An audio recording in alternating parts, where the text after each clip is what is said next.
नाज़रीन programme news time में भलीकार आवां जो मेज़बान जुनैद अंसारी। नाज़रीन गुज़िरियल ॾींहुं आर्मी चीफ जी हिकु ई वक़्तु सदर ऐं वज़ीर आज़म सां अहम मुलाक़ात थी। पावर कॉरिडोर में हिननि मुलाक़ात खे तमामु अहम नज़र सां ॾिठो पियो वञे ऐं जेके रिपोर्टिंग थी आहे उन में हिनखे रेयर मुलाक़ात चयो पियो वञे, छाकाणि त आर्मी चीफ साहिबु हिकु ई वक़्तु ॿिन्ही जेको आहे टॉप ब्रॉस सां सदर या वज़ीर आज़म सां रेयर तरीक़नि सां मिलंदी मुलाक़ातूं थींदियूं आहिनि। उन सां गॾोगॾु अॼु जेको शहबाज़ शरीफ़ साहिब जो बयानु आयो आहे त वज़ीर आज़म असांजी मुलाक़ातुनि खां न घबराए पर उहो मुल्की हालतुनि जे पट खे ॾिसी करे घबराए। उन खां अलावा वज़ीर आज़म साहिबु इहा दावा करणु त इत्तेहादी असां सां गॾु आहिनि त इहो चयो पियो वञे त पावर कॉरिडोर में शायदि के इशारा तब्दील थियनि था ऐं का वॾी तब्दीली जो इम्कान पैदा थी पियो आहे ऐं इहे बि ॻाल्हियूं थी रहियूं आहिनि त छा इहा का नई तब्दीली इन हाउस चेंज थींदी, छो त ज़ाहिर तजज़ियेकार त इहो ॾिसंदा इन हाउस चेंज थींदी या नई इलेक्शन लाइ को इशारो थिए थो, छाकाणि त इन हाउस तब्दीली जे मामले ते बि काफ़ी शयूं विरहायल आहिनि। शेख रशीद जी 50 ॾींहंनि वारी अकथी तमामु वज़नाइती आहे। हिन सभिनी डॉट्स खे कनेक्ट करे जो त हिकिड़ी पिक्चर त नज़र अचे थी, पोइ ग्लूमी पिक्चर हुजे या नतीजा ॾींदड़ हुजे, बहरहाल there is some kind of serious picture. इन ई मामले ते ॻाल्हाईंदो हिन वक़्तु असांखे पैलेस्टीन टीम जॉइन कयो जंहिंमें शामिल नसीर मेमण साहिबु, इनाम भट्टी साहिबु, डॉक्टर अयूब शेख साहिबु ऐं डॉक्टर रफ़ीक चांडो साहिबु। सभ खां पहिरियों हूंदो नसीर मेमण साहिबु। नसीर साहिबु, गुज़िरियल जेका हैपनिंग थी आहे उनखे अवां कीअं पिया ॾिसो त रेयरली वज़ीर आज़म सां या सदर सां आर्मी चीफ मुलाक़ात कंदो आहे, उनखां पोइ हिकिड़ियूं सरगोशियूं जेके आहिनि ज़ाहिरी आहे हिकिड़ी ॻाल्हियूं शुरू थी वेंदियूं आहिनि पावर कॉरिडोर में, ऐवाननि में, ताक़तवर ऐवाननि में, त समथिंग इज़ गोइंग ऑन। तव्हांखे छा थो फील थिए? ये जेके गुज़िरियल 2 हफ़्तनि खां हर पासे हिकिड़ो मुलाक़ातुनि जो सिलसिलो शुरू थियो आहे, इहो पाण अॻु में प्रोग्राम में ज़िक्र कयो त इहे मुलाक़ातूं जस्ट ईअं ई कोन पई थियनि त बसि ईअं ई केरु कंहिं सां मिले पियो, ईअं ई केरु ख़ैरियत पिया पुछनि, ईअं ई तबियत पिया पुछनि ऐं हिक ई वक़्त में अहम शख़्सियतूं हिक ॿिए सां लाॻीतो कॉन्टेक्ट में अची वञनि ऐं ओवरऑल जेको सिनेरियो आहे उहो बि डिस्टर्बिंग हुजे हुकूमत जे परफॉर्मेंस जे हवाले सां, डिसअपॉइंटिंग हुजे, त पोइ इहे सभई जॾहिं उहो हिकिड़ो हूंदो आहे न त टुबका मिलाए तस्वीर ठाहियो, त इहे टुबका जॾहिं मिलाइजनि था त पोइ तस्वीर पाण खां ठहे त थी। अच्छा, हिन जो मतिलबु इहो क़तमु न हूंदो आहे त पोइ सुभाणे परीहं ताईं परीहं कुझु थियणु पियो वञे। इहे हिकिड़ियूं माना सभु डेवलपमेंट्स हूंदियूं आहिनि जेके आहिस्ते आहिस्ते पंहिंजी शेप एडॉप्ट कंदियूं आहिनि ऐं पोइ जेकॾहिं उन विच में जेका दुरुस्त सरकार में वेठी आहे जेकर उहा उन्हनि खे टेक्टफुली हैंडल नथी करे सघे त पोइ इहे कल्मिनेट कंहिं ॾुखे माहौल में कंहिं ॾुखे नतीजे ते बि थी सघनि थियूं। सो हीअ जेका कल्ह मुलाक़ात थी आहे चीफ ऑफ आर्मी स्टाफ जी, हिकु ई वक़्तु सदर साहिब सां मिलियो आहे, साॻिए ॾींहुं वज़ीर आज़म साहिबु मिलियो आहे, त अहिड़ी का गैर मामूली अर्जेंसी अदरवाइज़ त मुल्क में कान्हे न जो चइजे त हिकिड़ी ॾींहुं इन्हनि ॿिन्ही अहम शख़्सियतुनि सां हिकिड़ी टीं अहम शख़्सियत जी मुलाक़ात पई थिए। भली असांजे एडमिनिस्ट्रेटिव हायरार्की में चीफ साहिब जी पोज़ीशन खणी वज़ीर दिफ़ा जे वेठा हुजे, पर हक़ीक़त इहा आहे जेका असां सभु ॼाणूं था त उहा पोज़ीशन सभिनी ॿिनि पोज़ीशन्स खां मथां ई आहे। त इन सॼे माहौल जे पस नज़र में इहे जेके मुलाक़ातूं आहिनि इहे बेमाना त कोन्हनि, इहे कॾहिं कहिड़ो नतीजो ॾेई सघंदियूं इहो इन जे बारे में अॼु कथी करणु ॾुखी आहे। मां अॻु में बि या 2-3 भेरा ॻाल्हि करे चुको आहियां त असां सभिनी जा तजिया मौजूदु मालूमात जे आधार हूंदा आहिनि ऐं मौजूदु मालूमात ज़ाहिर आहे त महदूद सतह ते ॿाहिरि मिले थी ऐं पोइ असां हिकु हदि ताईं थी सघो था त कयास आरायूं बि करियूं था या जेके डेवलपमेंट थियनि थियूं हुन जा टुका मिलाए ऐं को नतीजो करण जी कोशिशि। सर, जेकॾहिं मौजूदु मालूमात जे आधार ते ई ॻाल्हाइजे नज़ीर साहिबु, बतौर एनालिस्ट जेकॾहिं पाण डॉट्स कनेक्ट करे तस्वीर जी ॻाल्हि कयूं था, जंहिंखे लेट सपोज़ अॼु डॉन अख़बार जी लीड स्टोरी आहे उनखे कोट कयो आहे त रेयर माना इहा मुलाक़ात रेयर थींदी आहे ऐं चौधरी शुजात वटि जहिड़ी रीति शहबाज़ शरीफ़ साहिबु वियो आहे ऐं जहिड़ी फ्रस्ट्रेशन जो इज़हार वज़ीर आज़म साहिबु करे वेठो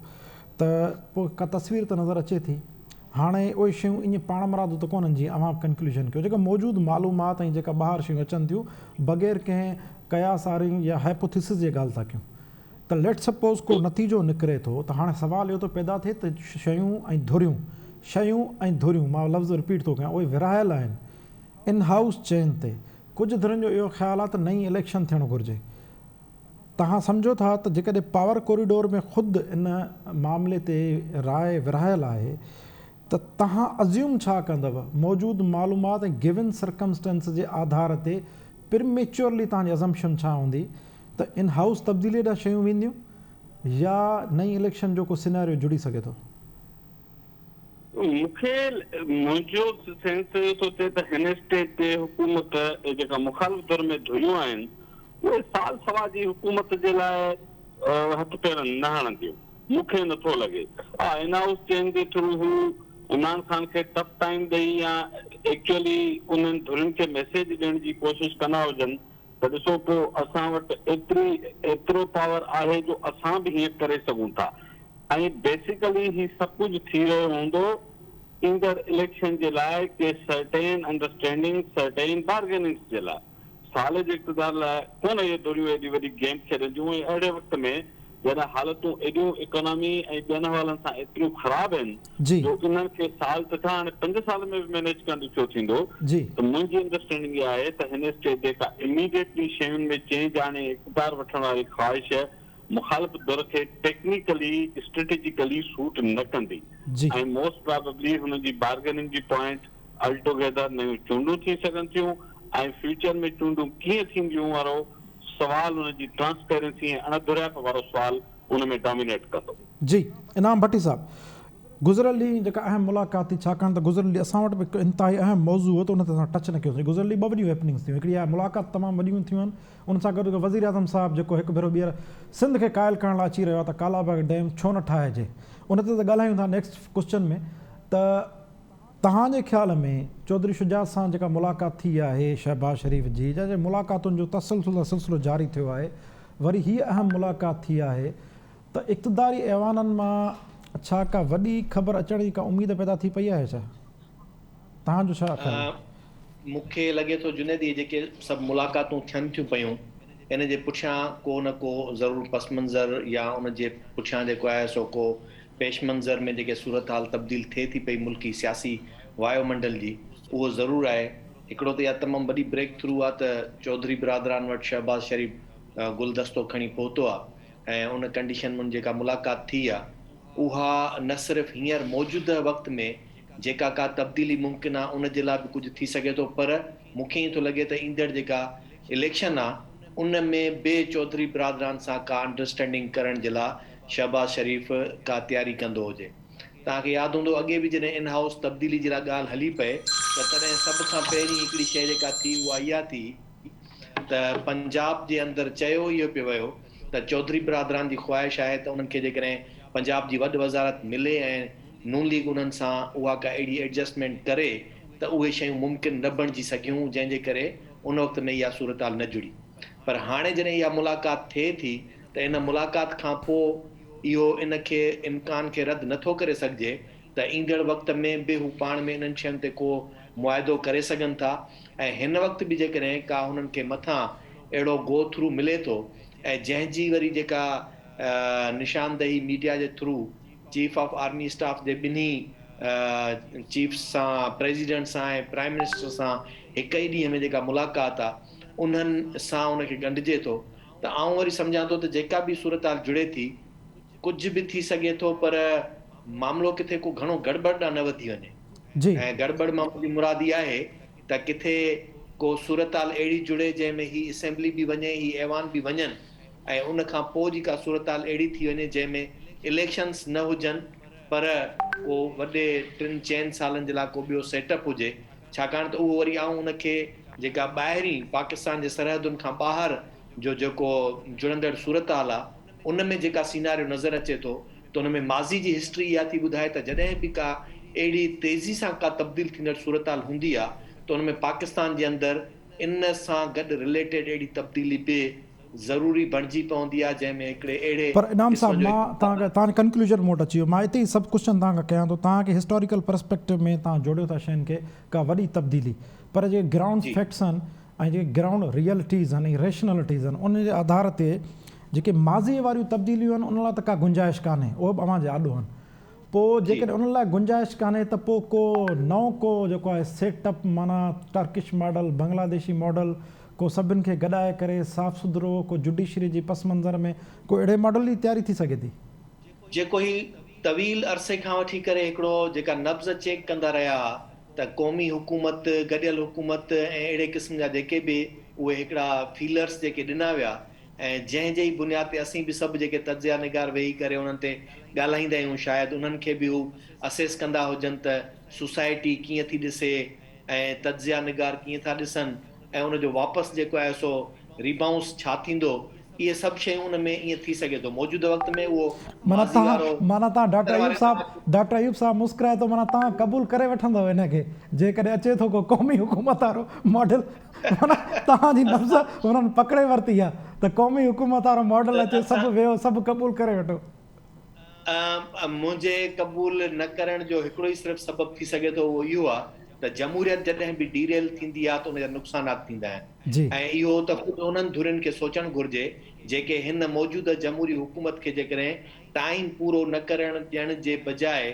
अंदरूनी तौर ते का बि उन्हनि जो हिसो बणजनि था त सोचणु त उन्हनि खे खपे त जेके जमहूरियत जा दावेदार आहिनि ऐं उहे उन मिशन जो हिसो बणजंदा जंहिंमें उहा जमहूरियत डीरेल थींदी ऐं पोइ उन खां पोइ जो जेको स्ट्रक्चर अचे थो उहो छा थो बीहे ऐं उन में वरी बि इहो ई थींदो त असां जहिड़ा माण्हू वरी बि उनजे ख़िलाफ़ रोडनि रस्तनि ते हूंदा, जेके उन्हनि जा सहकारी ऐं साथारी आहिनि उहे वरी बि किथां न किथां का घिटी ॻोल्हे को पासो वठी उन्हनि जो इक़्तिदार जो हिसो थींदा। जी डॉक्टर साहब, can you hear me sir? तव्हां ॿुधो पिया सर? जी साईं, मां बिल्कुलु ॿुधां पियो। लुकिंग फ्रेश टुडे सर, कहिड़ी वॾी ख़बर आहे सर? सर हाणे ॻाल्हि हीअ आहे त अॻे छा थींदो त थोरी का ॻाल्हि थींदी, पोइ पघारूं वधंदियूं, पोइ चवंदा त अॼु हीअ पघारुनि जे करे वेठा पाण में। मूं तव्हांखे इन्हनि पघारुनि खां अवल ॿुधायो त हिकु हफ़्तो अवल ॿिनि क़िस्मनि जूं पघारूं वधायूं। हिकिड़ियूं इमरान ख़ान वधायूं, रेंजर्स ऐं FC जूं पघारूं नौशकीअ में 15%, ऐं टियों ॾींहुं हिननि वधायूं वफ़ाक़ी मुलाज़िमनि जूं पघारूं 15%। अॼु वरी असांजे आर्मी जूं पघार 15% ऐं साईं जेके एवार्ड ॾिनई, एवार्ड त सम्झो था न करे ॾिबा, जॾहिं तव्हांखे चइबो आहे बाबा सभु कुझु भलो थी वियो, हाणे तूं पहिरें नंबर ते, मां ॿिए नंबर ते, फलाणो 3 नंबर ते, माना घर वञण जी तयारी। वक़्तु पूरो थियो, सर्टिफिकेट विरायो। हाणे छा आहे त तव्हांखे तकड़ घणी। जी साईं। हा, तकड़ न कयो, थोरो ॿुधायो न साईं कंक्लूजन। ॻाल्हि इहा त जनाब इमरान ख़ान जा अमेरिका सां तिर सवां थी विया आहिनि। जी जनाब सदर पाकिस्तान खे चयो अथऊं त हाणे वञे थो इमरान ख़ान मास्को, पोइ तव्हां घणी गिणती न कजो, पॉलिसी असां लियाकत अली ख़ान वारी रखंदासीं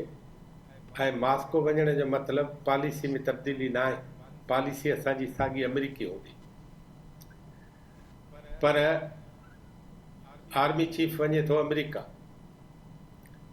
स्ट्रेटेजिक ॻाल्हियूं हूंदियूं, पॉलिसी हूंदियूं, सभु कुझु हूंदो। इहा ॻाल्हि असांजे सिविलियन्स खे नथी वणे त हीअ अकेलो जेको आर्मी चीफ वञे थो न, इहा का सुठी ॻाल्हि कान्हे। सो ही जेके कल्ह ऐं अॼु मुलाक़ातूं थियूं आहिनि उहे मास्को जे हवाले सां थियूं आहिनि, चाइना जे हवाले सां थियूं आहिनि, अमेरिका जे हवाले सां थियूं आहिनि। ही पघारुनि जे हवाले सां या महांगाई जे हवाले सां। हाणे महांगाई आम ॻाल्हियूं थी वियूं, इहे शौकत तरीन जी लेवल ते अची वियूं ऐं फवाद चौधरी जे। हाणे त वज़ीर आज़म खां पुछंदा बि कोन, चई छॾियो त महांगाई थींदी, अॼु ओपन चई छॾियो। जी फवाद चौधरी साहब चयो 8 रुपया वधंदो, असां कुझु नथा करे सघूं। ऐं चई त ऐलान हू अॻे कंदा त 15 तारीख़ 1 तारीख़, हाणे त शाम जो ऐलान थिए थो। इन करे हिननि खे मुल्क जी, माण्हुनि जी, महांगाई जी, जिन्सुनि जी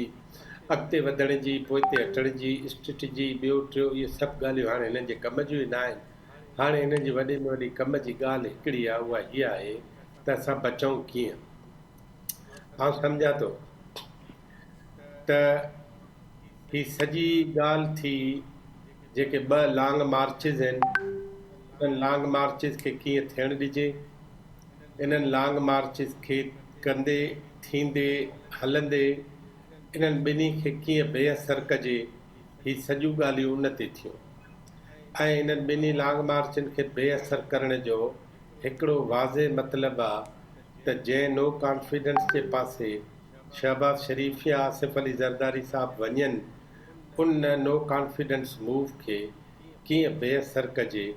इहे अॼु लाहौर ऐं इस्लामाबाद में ॿ इम्पॉर्टेंट इजलास हींअर बि हली रहिया आहिनि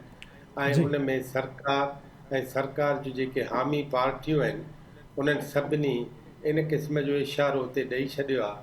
त हिननि खे इंतिहाई फज़ीलत सां इंतिहाई ईमानदारी सां जेके बि गुण थी सघनि था महिमानदारी जा उहे सभु अदा कंदे तय कंदे हिननि जे इन नो कॉन्फिडेंस वारी मूवमेंट खे बेअसर करिणो आहे ऐं इन बेअसर करण खां पोइ बाक़ी शयूं पोइ ॾिसंदासीं। हाणे जेको लफ़्ज़ तव्हां अदा कयो था महिमान नवाज़ी बाक़ाइदा कई वेंदी, इहो थोरो मूंखे इन्वर्टेड कामाज़ में थो सम्झ में अचे, ये कामाज़ न हटायो। न मेहमानदारी अॻे असां उहो ज़िया जे वक़्त में मेहमानदारी चइबी जेल, जी त ज़िया थोरो ॿिए क़िस्म जो फ़ौजी जनरल हो ऐं तॾहिं मुल्क में मार्शल लॉ हुई, डिक्टेटरशिप। तो सर मां तेना चवां थो न महिमान नवाज़ी खे मां इन्वर्टेड कामा में थो सम्झां। महिमान नवाज़ी ते त हो तव्हांखे स्टेशन ते पाणी मिलंदो,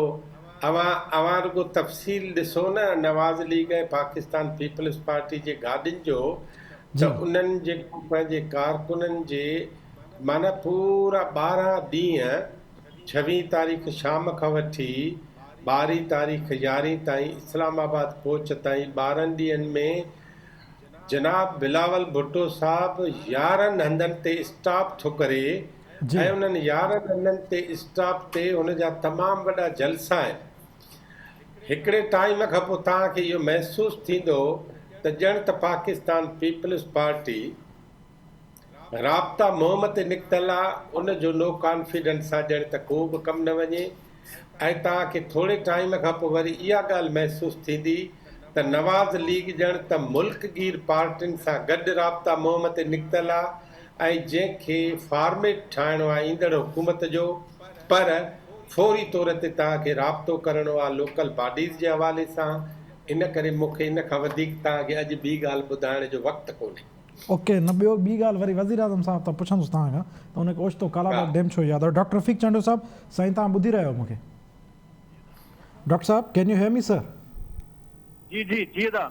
डॉक्टर साहब मुंहिंजो सुवाल ॿियो आहे, पहिरें सुवाल ते काफ़ी टाइम कंज़्यूम थी वियो आहे, इन लाइ डायरेक्ट ॿिए क्वेश्चन ते था अचूं जेको डायरेक्टली रिलेवेंट आहे सिंध सां। कालाबाग डैम हाणे मां जेकॾहिं इनखे मुअल घोड़ो चवां त अञा बि हिकिड़ो लफ़्ज़ अॻिते आहे, दफ़न थियल घोड़ो।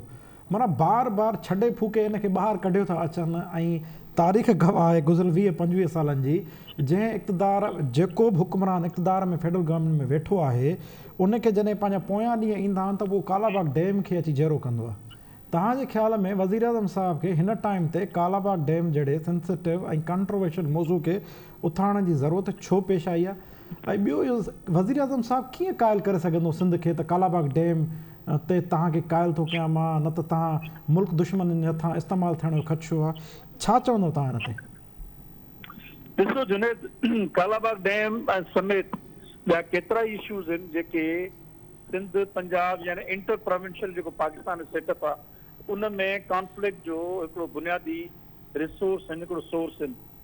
तव्हांखे यादि हूंदो त जनरल मुशर्रफ जे दौर में इहा हिकिड़ी कैंपेन हली हुई त सिंध खे, सिंधी अशराफिया खे, सिंधी इंटेलेक्चुअल खे क़ाइल करण जी कोशिशि कई वई हुई त कालाबाग डैम ते अचनि, छो त जेके इमर्जिंग क्राइसिस आहिनि मुल्क जा उन्हनि में वाटर क्राइसिस वॾे में वॾो ऐं तकिड़े में तकिड़ो आहे। इन करे पंजाब जी जेका आहे पंहिंजो जेका प्रॉस्पेरिटी आहे उनखे इंश्योर करण लाइ तमामु ज़रूरी आहे त कालाबाग डैम ऐं उन जा ॿिया वाटर रिसोर्सिस ठाहिया वञनि। इन करे इहा इस्टेब्लिशमेंट जी जेका आहे एजेंडा आहे जेका इमरान ख़ान खे ॾिनी वई आहे त तव्हां इन ते कयो। पाकिस्तान में हिन वक़्तु प्रॉब्लम इहो आहे त पाकिस्तान में एतिरा त कॉन्फ्लिक्टिंग जेके ग्रुप्स आहिनि उहे क्रिएट थी चुका आहिनि जो मां त कुझु ॾींहं अॻु जेको आहे सो जनरल फ्रांको जी जेका पॉलिटिकल सिचुएशन हुई स्पेनिश सिविल वार जी, उहा ॾिसी रहियोसि मां, उन ते हिकिड़ो गौर करे रहियोसि त केतिरा जेके ग्रुप हुया उन वक़्तु जेके एक्टिव हुया स्पेन में, त मूंखे एग्ज़ैक्टली मां ओतिरो ई नंबर तइदाद ऐं उन वांगुरु ई मुख़्तलिफ़ ग्रुप लॻंदा त पाकिस्तान में मौजूदु आहिनि, का बि शइ हुनखे ट्रिगर करे सघे थी अहिड़ी कंहिं सूरत हाल ते। मां सम्झां थो त हिन वक़्तु जेके बि अहिड़ा मॉल घोड़ा तव्हां जेको हुन लाइ टर्म इस्तेमालु कयो आहे उन्हनि खे कढी अचणु हिकिड़ी अहिड़ी सूरत हाल आहे जंहिं सूरत हाल में जेके सूबनि जी जेका पंहिंजी स्ट्रेंथ आहे उहा फेडरेशन खे जेका मिलियल आहे उनखे धकण जे बराबरि आहे। ऐं वरी इहा ॻाल्हि कई वञे थी, वरी साॻी ॻाल्हि वरजाई वञे थी, जंहिं ते बाबा कालाबाग डैम खे टेक्निकल ग्राउंड पर हिकिड़ो पॉलिटिकल इशू आहे न हाणे पॉलिटिकली सिंध हुन ते कन्विंस न आहे ऐं सिंध जा जेके राइट्स आहिनि क्लाइमेट चेंज एनवायरमेंट ऐं ॿियनि लीगल इशूज़ में तमामु घणा आहिनि छो त पुछड़ी त सिंध आहे। इन करे तव्हां नथा ठाहे सघो पिया तव्हां जेको 1991 अकार्ड आहे ऐं जेके इंटरनेशनल अकार्ड्स आहिनि उन्हनि मूजिबि तव्हांजो जेको इंटरनेशनल अकार्ड आहे उन मूजिबि तव्हां छा था करे सघो ऐं तव्हां पंहिंजो जेको मुल्की आहे उन ते छा था करे सघो, बिल्कुलु नथा करे सघो। तमामु कानून वाज़े आहिनि हिन ते, इन करे वरी इहा ॻाल्हि उतारी थी वञे त जीअं सियासी जेका माइलेज आहे उहा थिए। जी नसीर साहब तव्हां मूंखे ॿुधी रहियो साईं? जी दा जी नसीर साहब पहिरियों Naseer hello sir can you hear me sir? Naseer साहब जी जी जी नसीर साहब हाणे पाणी सिस्टम में मौजूदु कोन्हे, ख़ुदि चवनि था। हाणे तारीख़ खे हिस्टोरिकल एविडेंसिस खे जिदोजहदुनि खे उनखे त हीअ ॼण को तस्लीम करण लाइ तयारु कोन्हनि, छाकाणि बार अची ज़िक्र था कनि। हाणे सिस्टम में पाण चवंदा पाणी आहे कोन त किथे डैम तव्हां ठाहींदव ऐं किथां पूरो कंदव, हिते त पाणी पुछड़ी में आहे कोन। पोइ आख़िर इहा सभु शइ सम्झंदे बि सॼो हिस्टोरिकल नैरेटिव ऐं केस सम्झण जे बावजूदु वज़ीर आज़म इहा ॻाल्हि छो थो करे त सिंध खे मां क़ाइल कंदुसि? तो मूंखे लॻे थो हींअर इलेक्शन बि वेझी आहे, पोज़ीशन बि ख़राबु आहे, पंजाब में सेंटीमेंट बि घणे भाङे ख़िलाफ़ु थी वियो आहे, लोकल गवर्नमेंट बि पंजाब में अचनि थियूं त इहो पंजाब में सभई हुक्मरान अहिड़ी हालत में पंहिंजे पाण खे मार्केटिंग जे लाइ इहो प्रोमोट कंदा आहिनि कालाबाग डैम वारो। इहा हिननि खे ख़बर आहे त इहा शइ फज़ूल आहे या हिन खां थियणी बि कान्हे का, पर हिकिड़ो ॾेई छॾींदा आहिनि पंजाबियुनि खे लॉलीपॉप त ॾिसो ख़ान साहब कहिड़ो वॾो लीडर तव्हांजे डैम जे लाइ वीचारो सोचे वेठो। पर मूंखे हिन में का घणो सीरियस कोन थो लॻे। हुन में बि वीचारे चयोसीं त असांखे हुनखे पोइ हुनजे लाइ सिंधियुनि खे ॻाल्हाइणो पवंदो, सिंधियुनि खे सम्झाइणो पवंदो। मूंखे त इहे लफ़्ज़नि ते बि एतिराज़ आहे की सिंधियुनि जो मामिलो कोन्हे, हीउ पहिरीं ॻाल्हि त सिंध जो मामिलो आहे। हर ॿोली ॻाल्हाईंदड़ माण्हू जेको सिंध में रहे थो कालाबाग डैम जी मुखालफ़त करे चुको आहे। ॿी ॻाल्हि इहा त पाकिस्तान जूं 3 असेंबलियूं हुनजे ख़िलाफ़ ठहरा पास करे चुकियूं, त हिन करे को सिंधी इशू करे पेंट करण बि इंतिहाई गैर ज़िम्मेवारी वारो रवैयो आहे। मूंखे लॻे थो ख़ुदि पंजाब जे अंदरि पाण हिकिड़ो क्लास आहे जेको इन इतलाह खे नथो हाणे एक्सेप्ट करे, इहो सम्झे थो जेको फ्रॉडुलेंट क़िस्म जूं स्टेटमेंट्स आहिनि। मां हिनखे घणो सीरियस कोन थो वठां, ही वोट बेगिंग जो हिकिड़ो तरीक़ो आहे। जी इनाम भट्टी साहब तव्हां छा चवंदो हिन क्रूशल टाइम ते जॾहिं सिंध जे अंदरि काफ़ी अहम तरीन इशूज़ हली रहिया हुआ ऐं उन्हनि खे एड्रेस करण जे बदिरां वज़ीर आज़म साहिबु उते वेही हिकिड़ी स्टेटमेंट थो ॾिए त हाणे मां सिंध खे ऐं स्पेसिफिक लफ़्ज़ इस्तेमालु कयो आहे नसीर मेमन साहिबु तमामु अहम, सिंध ऐं सिंधियुनि में थोरो हुनखे फ़र्क़ु रखणु खपे। हा सिंध में हर ॿोली ॻाल्हाईंदड़ माण्हू आहे, हुन जनरली इन प्रोजेक्ट खे रद्द कयो आहे, 3 असेंबलियूं रद्द करे चुकियूं आहिनि। ऐं जॾहिं हिकिड़ो त अॼु तव्हांखे हैरत ईंदी हिकिड़ो तजियो आयो जेको वज़ीर आज़म सां रेफर थियल हो त अमेरिकन्स ख़ुदि जेके परेशान आहिनि त वज़ीर आज़म जी ॿोली कहिड़ी आहे, त इहा वज़ीर आज़म साहिब खे इहा ॿोली ईअं जेका आहे हिकिड़ी पार्लियामेंट्री लैंग्वेज हूंदी आहे, लफ़्ज़नि जी चूंड हूंदी आहे, लफ़्ज़ सादा ऐं मफ़हूम तलब लफ़्ज़ ॻाल्हाइबा आहिनि, पर हीअ जेका लोकल अंदाज़ सां ॿोली वज़ीर आज़म साहिबु ॻाल्हाए सिधा लफ़्ज़ हो एज़ अ क्रिकेटर वारा इहे अदा थो करे, उन जो इम्पैक्ट कहिड़ो आहे ऐं ज़रूरत कहिड़ी आहे हुनखे? इमरान जेको आहे इमरान ख़ान ते हैरत थो कयां हिन ते त हू सिंध में अचे। मुंहिंजो दोस्त आहे असांजो हिकिड़ो आबादगार आहे काज़ी अहमद में चौधरी आरिफ नियाज़ आराई। सिर्फ़ु चौधरी आरिफ नियाज़ खे जेकॾहिं आमादा करे वञे न राज़ी करे वञे कालाबाग डैम ते पोइ बि आउं मञींदोसांसि त उहो नसीर वारी बिल्कुलु ॻाल्हि इहा आहे, सही आहे त हींअर कालाबाग डैम मामिलो सिंधियुनि जो कोन्हे, सिंध जो मामिलो आहे। ऐं सिंध जे अंदरि जेको बि आबादगार आहे, जीअं मूं नालो खयो जंहिंजो, त ईअं अहिड़े ई क़िस्म जी जेका आबादकारी हिते जिन जी ज़मींदारी आहे, जिन जो स्टेक सॼो हुन सां पाणी सां आहे, उन्हनि खे ई आमादा कोन करे सघंदो आहे। बिल्कुलु ई ईअं आहे। ऐं सम्झां थो हींअर कंहिं हिन खे हिकिड़े उन पंजाब जे अंदरि पुराणे कंहिं सियासी वर्कर हिन खे इहा का एजेंडा ठाहे ॾिनी आहे त छाकाणि त हाणे इलेक्शन्स वेझियूं थियूं अचनि, पंजाब जे अंदरि पीपुल्स पार्टी बि लहे थी, नून लीग बि लहे थी, त तव्हां को अहिड़ो इशू खणो जंहिं ते पंजाब जे अंदरि माण्हुनि में वहवा बि थिए ऐं वरी उहा साॻी शइ उते उन्हनि ॿिन्ही खे नवाज़ शरीफ़ खे बि यानी नून लीग खे बि ऐं पीपुल्स पार्टी खे बि पंजाब जा माण्हू वरी उन ते सुवाल करणु शुरू करे ॾींदा। बिलख़ुसूस जेको मीडिया आहे उहा उन्हनि खां पुछंदी त उन ते तव्हांजी छा राय आहे, ही सिर्फ़ु उनखे पंजाब जे अंदरि पॉलिटिकल हिकिड़ो सम्झो त सेंटीमेंट यूज़ करे उन जे लाइ कोशिशि कनि था, पर हिनखे इहा ख़बर कोन्हे इमरान ख़ान खे त संदसि सूरत हाल पार्टी जी ऐं पंहिंजी सिंध में अॻे ई ख़राबु थियल आहे। जेको आसरो उमीद थोरो घणो माण्हुनि खे पैदा थियो उहो बि माॻे ई सफ़ा ख़तमु आहे। साणसि लाॻापियल जेके माण्हू आहिनि उन्हनि जूं जेके उमीदूं वापसि थियूं हुयूं उहे बि ॾाढा मायूस ऐं जेको आहे सो दिलि बर्दाश्ता थी चुका आहिनि।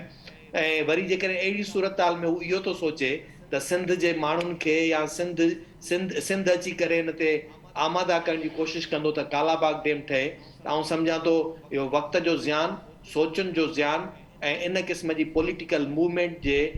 पासे वञणु पंहिंजे पूरे हिकिड़ी कैरियर खे दाव ते लॻाइण जे बराबरि आहे। सिंध जा माण्हू घटि में घटि इन मामले ते मुकमिल तरह ते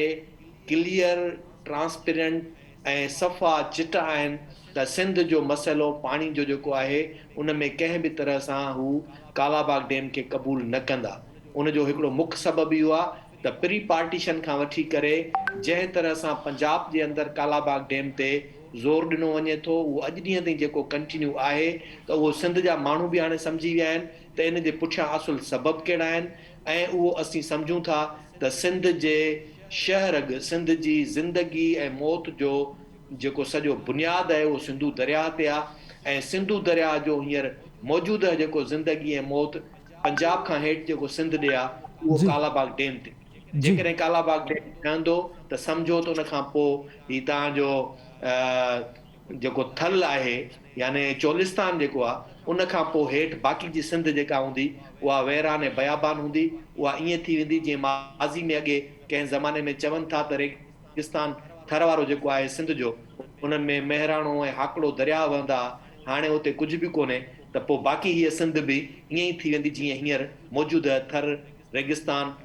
सिंध जो मौजूदु आहे। पोइ ही बाक़ी असीं जेके ॾींदासूं उहो पोठो, कलर ऐं जबल वञी बचंदा। जी जी डॉक्टर अयूब शेख साहब जेको कंक्लूजन्स कढियो आहे, नसीर साहब कढिया या इनाम साहब कढिया या डॉक्टर रफ़ीक साहब कढिया, उन्हनि जी जनरल अंडरस्टैंडिंग टिनी जी इहा आहे त हीअ सिर्फ़ु पॉलिटिकल इशू आहे, गिमिक आहे हिकिड़ो, छाकाणि त इलेक्शन वेझा अचनि पिया ऐं उन्हनि खे लॉलीपॉप ॾियणो आहे। मां तव्हां खां इन खां अॻिते थो सवाल कयां त वज़ीर आज़म साहब जा सलाहकार आख़िर उनखे इन टाइम ते हिकु क्रूशल टाइम ते जॾहिं सिंध जे अंदरि इहो सुवाल पैदा थियणु इन ते बहस शुरू थो थी वञे त बाबा वन पार्टी सिस्टम जे गुज़िरियल ॾींहुं असांजे प्रोग्राम में डॉक्टर रफ़ीक चांडे साहब हिकिड़ी ॻाल्हि कई त वन पार्टी सिस्टम जेको आहे डेमोक्रेटिक एवोल्यूशन में तमामु वॾी रुकावट हूंदो आहे, उहो इक्वल टू डिक्टेटोरियल रूल हूंदो आहे। त सिंध में जॾहिं सुवाल पैदा थिए थो त हिकिड़ो ॿियो हिकिड़ो प्लेटफॉर्म अचणु खपे। माण्हू हेॾे होॾे सोचनि था त अॻियां जवाब अहिड़ा था मिलनि त बाबा ठीकु आहे हिन प्लेटफॉर्म ते घटि में घटि माण्हू ज़िंदा त रहे थो, हे त मुर्गो ई चवनि था तव्हां खां ज़िंदगी खसियूं। त इहो आख़िर इहो ईअं ओचितो ओचितो छो थो थिए, मां तव्हां खां सम्झणु चाहियां थो। हिकिड़ो त ही सिंधियुनि जो इशू कोन्हे, ही पाकिस्तान जी जियापे जो इशू आहे। ऐं जेको सिंधी माण्हुनि नारो हयो त वाज़े कर तूं अॼु ऐलान डैम खपई या पाकिस्तान, आउं तव्हांजे हिन टीवी चैनल ते हिकिड़ी ओपन ॻाल्हि थो कयां त पाकिस्तान जे माण्हुनि खे तबाही ऐं पाकिस्तान ॿिन्ही मां हिकिड़ी शइ जी चूंड करणी पवंदी। हिकिड़ी ॻाल्हि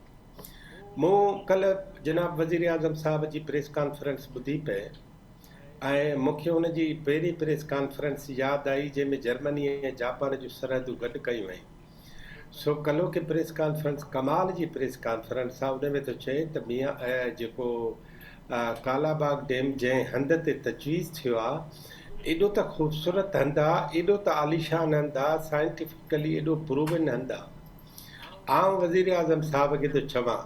आउं त हिकिड़ो नंढड़ो माण्हू आहियां गरीब मिसकिन कंबर जो, कंहिं मियांवाली जे डिस्ट्रिक्ट काउंसिल जे हिकिड़े मेंबर खां रुगो पुछी ॾे जेका मियांवाली जो पाण रहवासी आहे, जंहिं मियांवाली जे सरहदुनि सां कालाबाग डैम टच थो करे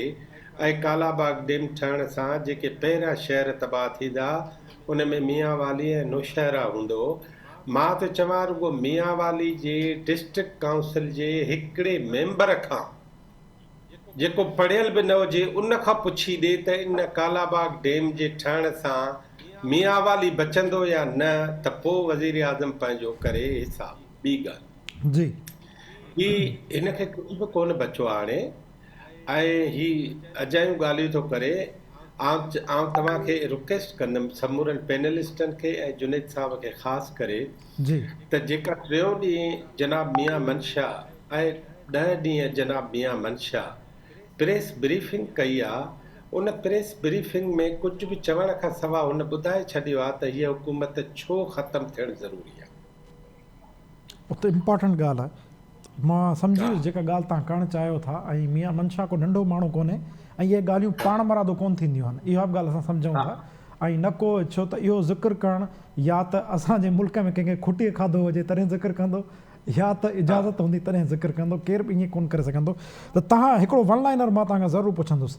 हिन टाइम ते तव्हां कंक्लूजन कहिड़ो था कढो त हिन छो ज़िक्र कयो आहे? ऐं मियां वालीअ में ही हिन जो सयाहत रिसोर्ट वधाइणु, हिन जी त कॉन्सेप्ट ऐं साइको एनालिसिस जेकॾहिं इमरान ख़ान साहिब जी कजे तो उते ई फाथल आहे न, उते वॾो रिसोर्ट ठहंदो, पोइ सिंधु दरिया वटि वॾियूं होटलूं न ही जीअं नसीर साहब चयो या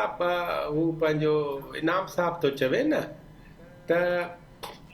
हिन खे ही पुराणी हिननि जी डिस्क फ्रीज थी वई आहे कंप्यूटर जी, ऐं ही सम्झनि था त पंजाबी उते ई बीठो आहे, पठान उते ई बीठो आहे, हीअ हाणे असांखे कालाबाग डैम ठाहिणु ॾींदा, कोई बि न ॾींदो, पंजाबी बि न ॾींदो। पंजाबी त हिकिड़े नए ट्रैक ते विया आहिनि जिते हाणे उन ट्रैक खे उतां केर बि परे करे नथो सघे। 5 सालनि खां सॼे पंजाब ते सॼो पाकिस्तान परेशान आहे न। इहा परेशानी कालाबाग डैम जे करे थोरी आहे, इहा परेशानी त पंजाब जे नुक़्ते नज़र जी आहे जंहिंखे उर्दू में बयानिया थो चइजे।